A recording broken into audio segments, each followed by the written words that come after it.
The morning light peeked through the curtains as she stirred her coffee, watching the steam rise in lazy spirals. 15 years of marriage had taught her to notice the little things, the way he used to kiss her goodbye before work, how he'd call during lunch breaks just to hear her voice, and how his eyes would light up when she entered the room. But lately, those little things had changed. It started 3 months ago. Small changes at first, working late without calling, password protecting his phone, and taking calls in the other room. She tried to brush it off as work stress. After all, his company was going through changes, and everyone was feeling the pressure. Just paranoid, she whispered to herself, stirring her coffee more vigorously than necessary. But the knot in her stomach told a different story. Last week, when doing laundry, she found a long blonde hair on his jacket collar. Her hair was dark brown. Then there was the unfamiliar perfume scent, something floral and expensive that she definitely didn't wear. When questioned, he laughed it off, saying he'd been in crowded elevators and meeting rooms all day.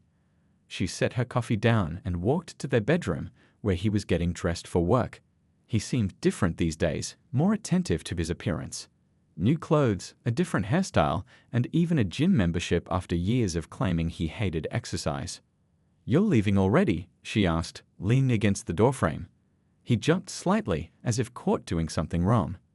"Big presentation today," he replied without looking at her, adjusting his tie in the mirror. "I thought we could have breakfast together." "Can't today, too much preparation to do before the meeting." He finally turned to her, giving her a quick peck on the cheek. "Don't wait up for me tonight. Could be another late one." She nodded, watching as he gathered his things. 4th late night this week, and it was only Thursday. After he left, she sat at the kitchen table, scrolling through their recent text messages. Short, practical exchanges, nothing like the playful conversations they used to have. She'd pulled up his location on her phone, a feature they'd set up years ago when they both traveled for work. According to the map, he was indeed heading toward his office downtown. While washing the breakfast dishes, her phone buzzed. It was her closest friend calling. "Hey," she answered, cradling the phone between her ear and shoulder. "How are things?" Her friend asked. "You sounded worried yesterday." She sighed, drying her hands on a kitchen towel. "I don't know. Maybe I'm making something out of nothing." "Trust your gut," her friend replied firmly.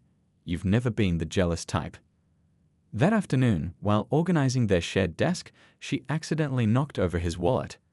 As she picked up the scattered contents, she noticed a receipt from a restaurant on the other side of town, dated last Tuesday when he claimed to be working late. The amount suggested 2 people dining. That night, he came home smelling like mint, as if he'd brushed his teeth or used mouthwash right before arriving. When she hugged him, he stiffened slightly before returning the embrace. Later, lying awake beside his sleeping form, she stared at the ceiling. The evidence was mounting, but she needed to be sure before confronting him. A direct accusation would only lead to denial. She needed something irrefutable. The idea came to her suddenly, dramatic and perhaps a bit extreme, but it would reveal his true feelings in a way nothing else could. If he thought she was gone forever, what would he do? Who would he call first? Morning light was breaking through the window when she finally made up her mind. She would pretend to be dead, just for a short time, to see his unfiltered reaction. The thought was both terrifying and oddly comforting. Soon, one way or another, she would know the truth. Rolling onto her side, she watched him sleep, wondering if this was the last peaceful moment they would share as husband and wife. She sat in her car outside her sister's apartment building, hands gripping the steering wheel so tightly her knuckles turned white. What she was planning seemed crazy now that she was about to share it with someone else. Would her sister think she'd lost her mind? Taking a deep breath, she gathered her courage and went inside. Over cups of tea at the kitchen table, she poured out everything: the late nights, the perfume, the secretive phone calls, and finally her outlandish plan. "You want to do what?" her sister gasped, nearly spilling her tea. "Pretend to be dead? Are you serious?"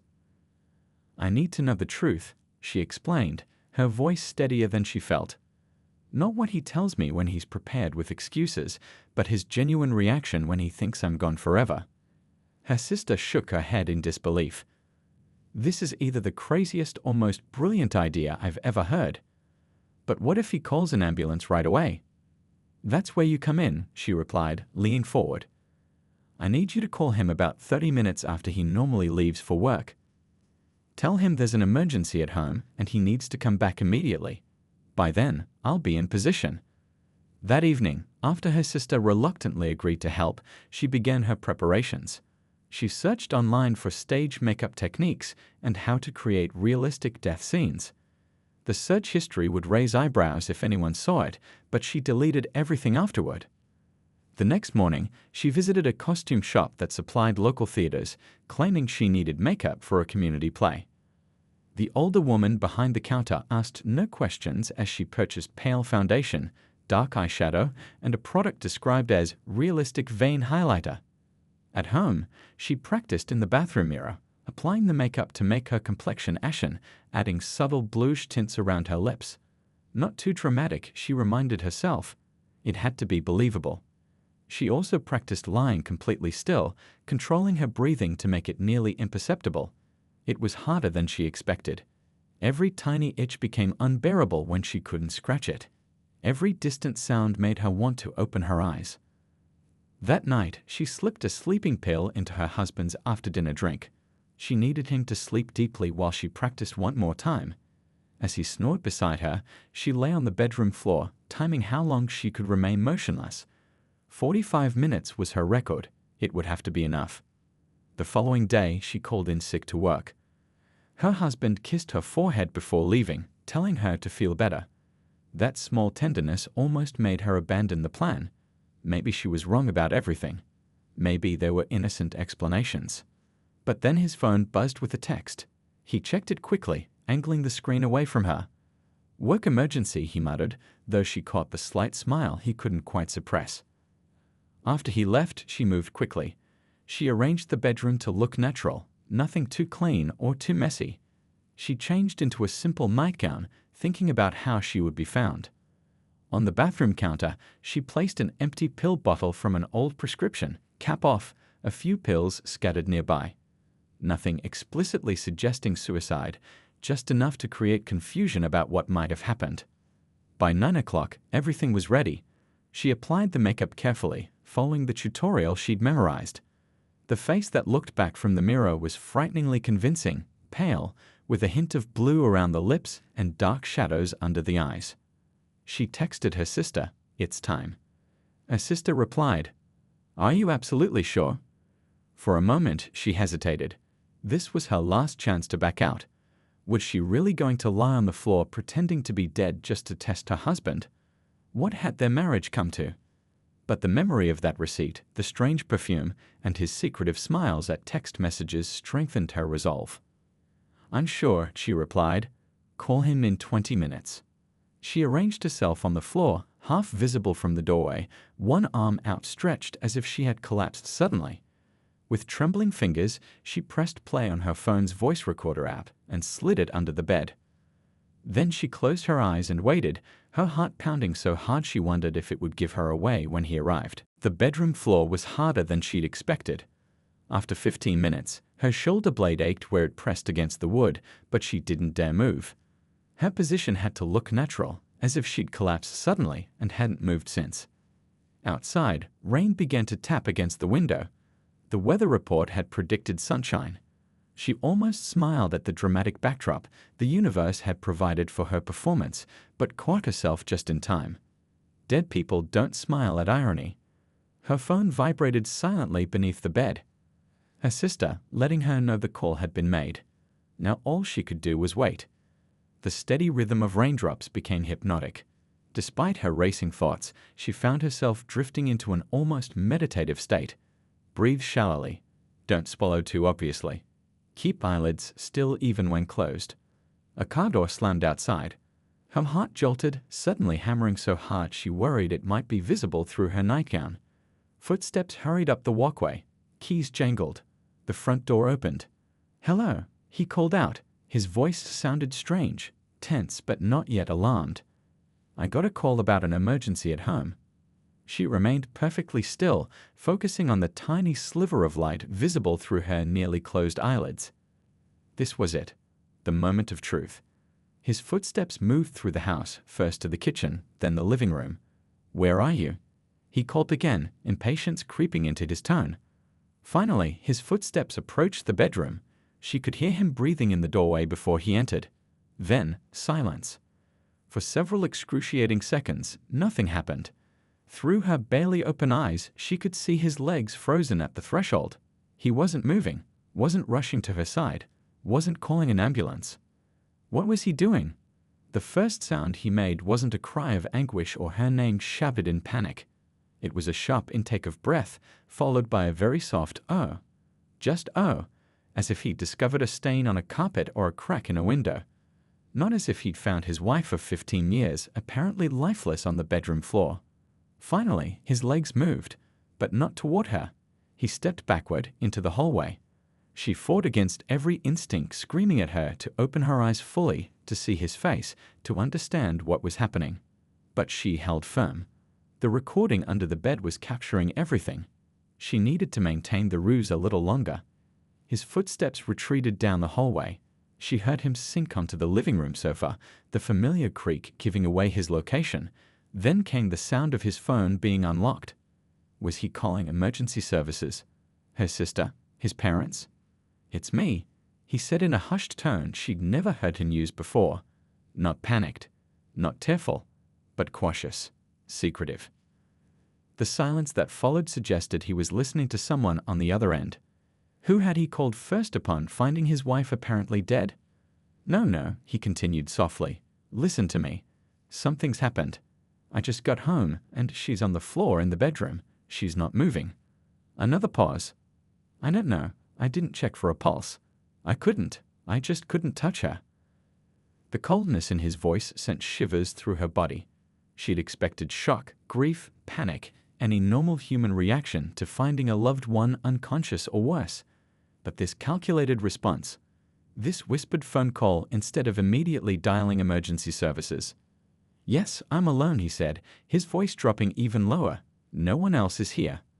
Her stomach clenched. She'd imagined many scenarios, him calling another woman, even confessing relief at her death. But something about his tone now frightened her in a way she hadn't anticipated. "Don't come here," he said firmly. "Not yet. Let me figure this out first. I need to think." Think about what? What was there to think about if your spouse was lying unresponsive on the floor? "I know what this means for us," he whispered. "Just give me a few hours to handle this properly." The rain drummed harder against the windows, matching the pounding of her heart. What had she uncovered? Not just an affair, but something that made him hesitate to seek help for her. Something that made him want to handle this properly. For the first time since conceiving this plan, true fear gripped her. The performance had revealed something far more disturbing than she'd ever imagined. She remained perfectly still on the bedroom floor, a storm of emotions raging inside her despite her outward calm. Her husband's strange reaction left her confused and increasingly frightened. The cold calculation in his voice didn't sound like grief or shock. It sounded like someone presented with an unexpected opportunity. From the living room, she heard him pacing. His footsteps moved back and forth, a nervous rhythm that contradicted his controlled phone voice. What was he planning? Minutes passed like hours as she fought against muscle cramps and the overwhelming urge to confront him. Suddenly, his footsteps stopped. She heard the jingle of car keys, then the front door opening and closing. The sound of their car engine starting followed, then faded as he drove away. He had left her there, supposedly dead or dying, without calling for help, without even checking for a pulse. Once sure he was gone, she slowly pushed herself up from the floor, wincing at the stiffness in her joints. Her hands trembled as she reached for her phone under the bed, stopping the recording. She needed to hear what else he might have said when he thought she couldn't hear. But before she could listen, her phone buzzed with a text from her sister. "Is everything okay? Did it work?" "He left," she typed back. "He just drove away after finding me." "Gate. Without calling 911? "Yes, and he made a strange call to someone." "I'm scared." "I'm coming over right now," her sister replied immediately. She moved to the bathroom, staring at her reflection in the mirror. The makeup that had transformed her into a convincing corpse now seemed like a mockery. She splashed water on her face, watching the pale foundation swirl down the drain, revealing her living skin underneath. Back in the bedroom, she pressed play on the recording. Most of what she heard she'd already witnessed. his discovery, his retreat to the living room, the unsettling phone call. But after he'd hung up, there was more. "This changes everything," he muttered to himself, barely audible on the recording. "No need for the private investigator now. No need for the evidence. Just have to be smart about this." Private investigator? Evidence? What was he talking about? The recording captured his footsteps moving to their shared home office. Drawers opening and closing. Papers rustling. Then back to the living room, where he made another call, this one even more disturbing. "Hey, it's me again. Listen, I'm going to need that lawyer's number after all." "Yeah, the one you mentioned who handles complicated situations." A pause. "No, I'm not explaining over the phone. But remember how we talked about the life insurance policy? Well, let's just say I might be coming into some money sooner than expected." Her blood ran cold. The life insurance policy they'd taken out last year, his idea, not hers. $1 million, double for accidental death. A key turned in the front door, making her jump. Her sister rushed in, stopping short when she saw her standing in the hallway, makeup half washed off. "Thank goodness," her sister breathed, pulling her into a tight hug. "I was so worried." "I recorded everything," she whispered, still processing what she'd learned. "He never called for help. Instead, he called someone about a lawyer and mentioned my life insurance policy." Her sister's face paled. "We need to call the police." "And tell them what?" "That I pretended to be dead and my husband didn't react the way I wanted." She shook her head. "They'll think I'm crazy." "Then we need to get you somewhere safe until we figure this out. Pack a bag." As she gathered essential items, questions raced through her mind. Had her husband been planning her death? Was the affair just the tip of the iceberg? The woman on the phone, was she a co-conspirator? Through the bedroom window, she spotted her husband's car returning. Her sister grabbed her arm. "We need to leave. Now." "Wait," she said, reaching for her phone. "I need to hear the rest of the recording." "Later. He can't find you here. Not after what we've heard." They slipped out the back door just as his key turned in the front lock. As they drove away, rain still falling gently on the windshield, she realized that her fake death had revealed a truth far more terrifying than she'd imagined. Her test hadn't just exposed an affair, it had possibly saved her life. Rain pelted the windshield as her sister drove them away from the house. Neither woman spoke for several minutes, the only sound the rhythmic swish of windshield wipers and the low rumble of thunder in the distance. "Play it," her sister finally said, breaking the silence. "I need to hear exactly what he said." With shaking fingers, she pressed play on the recording. They listened together, her sister's knuckles whitening on the steering wheel as the husband's cold, calculating voice filled the car. When it finished, her sister pulled into a coffee shop parking lot and turned off the engine. "This is worse than we thought, much worse." "I know," she whispered, staring out at the rain. "I thought I'd catch him talking to another woman. I never imagined." Her voice trailed off, unable to finish the thought. Her sister turned to face her. "We need to listen to the rest. What happened after you stopped recording?" She shook her head. "I didn't stop it. It kept going after I got up. There might be more." They huddled together over the phone as she fast-forwarded to where she'd left off. The recording captured the sound of the front door opening, her husband returning to the house. His footsteps moved through the living room, then down the hall toward the bedroom.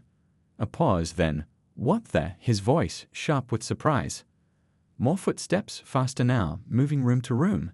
"Hello," he called out, an edge of panic finally entering his voice. "Are you here?" The sounds of drawers being opened, closets checked, then a string of curses. "She's gone," he muttered to himself. But how? She was. He stopped abruptly, as if realizing something. The makeup. The scene. It was fake. Another curse, followed by the sound of something being thrown against a wall. His voice grew cold again as he made another call. "She knows," he said to whoever answered. "She set me up. Made it look like she was dead to see what I'd do." A pause as the other person responded. "No, she's not here now. Must have heard everything." Another pause. "Of course I'm sure. There was stage makeup in the bathroom trash. She played me." Her sister grabbed her hand and squeezed it tight as they continued listening. "We need to move fast," he continued on the recording. "She has evidence now. She'll go to the police." The woman on the other end said something that made him laugh harshly. No, they won't think she's crazy. Not with the recording she probably made. Not with what happened to your husband. She and her sister exchanged shocked glances. Your husband? So his phone companion wasn't a girlfriend, but a widow. Listen to me, he continued, his voice dropping to a dangerous whisper. The plan was perfect. We've been careful for months. Your husband's accident worked because no one suspected anything. We can't let all that planning go to waste just because my wife got suspicious. Her stomach lurched. The other woman's husband had died in what everyone thought was an accident 6 months ago. He'd fallen down a staircase in his office building when working late. No witnesses. I know where she might go, he said. Her sister's place. I'll check there first. The recording ended with the sound of the front door slamming and his car starting. Her sister's face had gone completely white. He's coming here. To my apartment. We need to go to the police, she insisted. Right now. That recording, he basically confessed to murder. And it sounds like he was planning mine too. Will they believe us? It's just a recording of him talking. No actual proof they planned anything. She thought for a moment. His home office. He mentioned a private investigator, evidence. There must be something in the house that proves what they were planning. Her sister started the car. We can't go back there. It's too dangerous. We don't have a choice, she argued. The police won't act without solid evidence. And right now, he's heading to your apartment. The house will be empty. Her sister hesitated, then nodded reluctantly. You're right. We need proof. As they'd pulled back onto the road, heading toward the house she'd shared with a man who was apparently plotting her death, she felt a strange calm settle over her. The fear was still there, but now there was something else too, determination. When we get there, she said, we check his office first. Look for anything about life insurance, the private investigator, or the other woman. The wipers beat a steady rhythm as they drove through the storm, back toward the place she'd once called home. They'd parked 2 streets away from the house, not wanting to risk her husband spotting their car if he returned unexpectedly. The rain had eased to a light drizzle, but the sky remained dark with heavy clouds. Perfect weather for sneaking back into what was once her own home.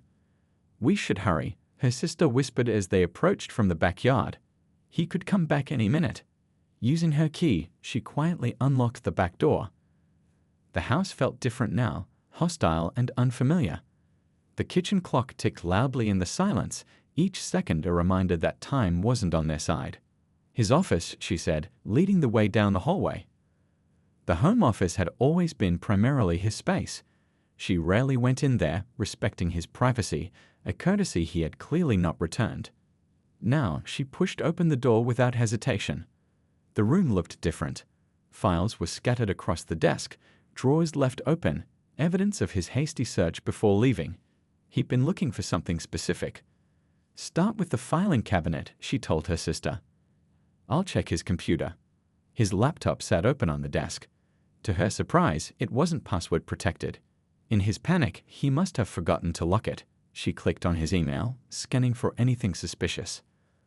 Look at this, her sister said, holding up a thick folder labeled Insurance Documents. Inside were their life insurance policies. His was for $250,000, while hers was for $1 million with a double indemnity clause for accidental death. The policy had been increased just 4 months ago, with her forged signature on the paperwork. She felt sick. He would have gotten $2 million if I died in an accident, she whispered. Meanwhile, she'd found something on the computer, emails between her husband and someone using an encrypted address. The messages were carefully worded, but reading between the lines, the plan was clear. They'd been plotting for months. Look at the dates, she said, pointing to the screen. These started right after that woman's husband died. Her sister leaned closer. There's an attachment here. Open it. The file contained photographs, surveillance photos of her daily routine. Places she went, people she met, times she was alone. All taken by the private investigator her husband had mentioned. They were looking for the perfect opportunity, she realized aloud.